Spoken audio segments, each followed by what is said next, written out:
I'm going to be unboxing and reviewing and testing this microphone from Fine Technology. They were nice enough to send me a review copy. This video is not sponsored, but I did get this sample for free. We've got a user guide. I got the model K052. We've got some information. It's a little bookmark-like thing. There's like some styrofoam here protecting it. It's got this nice soft bottom at the base, which is good because that'll provide some nice friction if it's on your desktop. Oftentimes I'll find myself accidentally moving things around my desktop that I don't want to move. There is a volume control. It seems to move pretty easily. The button is the mute. This microphone is in the neighborhood of $30, $35, depending on where you're buying it and your currency and everything.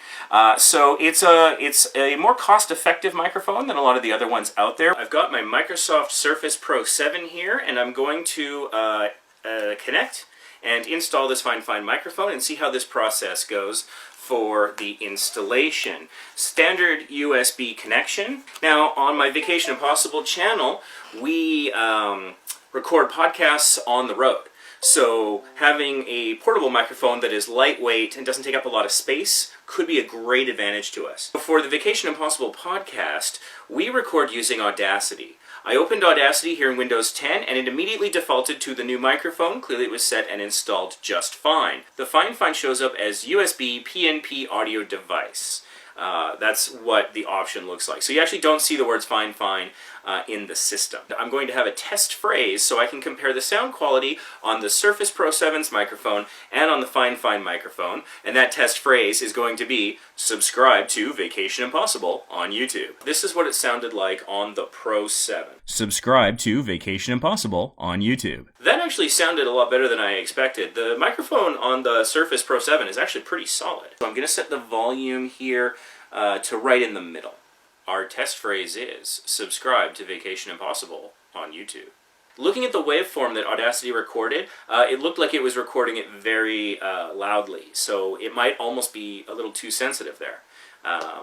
Which could be good because then you can use the control to control that sensitivity a bit better. So now, let's give it a listen here with the Fine microphone. Let's see what this sounds like. Subscribe to Vacation Impossible on YouTube. It was picking up a lot more ambient noise in the room, which is something that's good to be aware of when you're recording. That's something that you can remove using Audacity. You'll notice that the fidelity of my voice, it sounded, I think, richer and deeper. So I think that was actually better. I want to now try it with the audio at like 25%. And maybe it'll pick up a little less of that ambient noise. Subscribe to Vacation Impossible on YouTube. See, the waveform isn't as large this time, but I think I'm peaking on the low end. Subscribe to Vacation Impossible on YouTube. I'm still hearing a lot of ambient noise in the room, which again, not a problem because it's actually picking up great sound.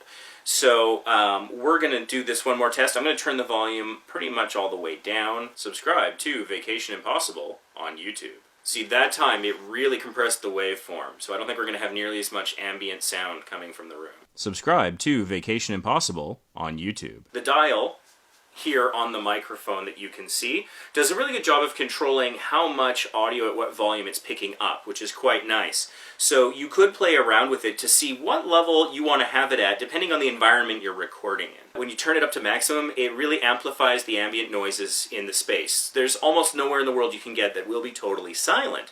So that's pretty good. That gives you a lot of control in real time over how much volume the microphone's picking up, which our current microphone, the Blue Snowball, does not have that functionality. I'm now going to test the mute function to see how well it stops recording upon pressing mute.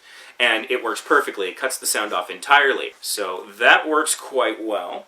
The green light is when the microphone is connected, and the red light is when it is connected, but it is not recording sound. But I would say that this is quite good.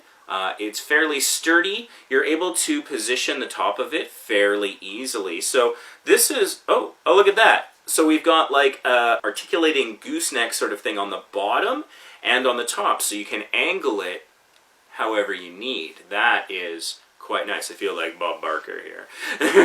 Come on down, pick up the Fine microphone. No, this is actually really good. I'm very impressed with this. It's beautifully designed, I think. It's got a robust design. It's fairly light, which is good. It's lighter than the microphone we're using currently. This is, so far, pretty good.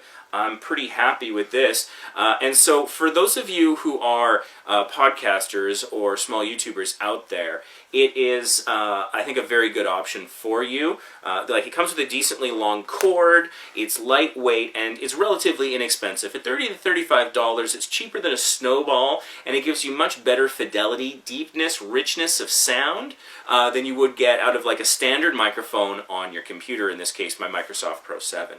So I am fairly pleased with this. I think that I can absolutely recommend this. I think this is a good buy.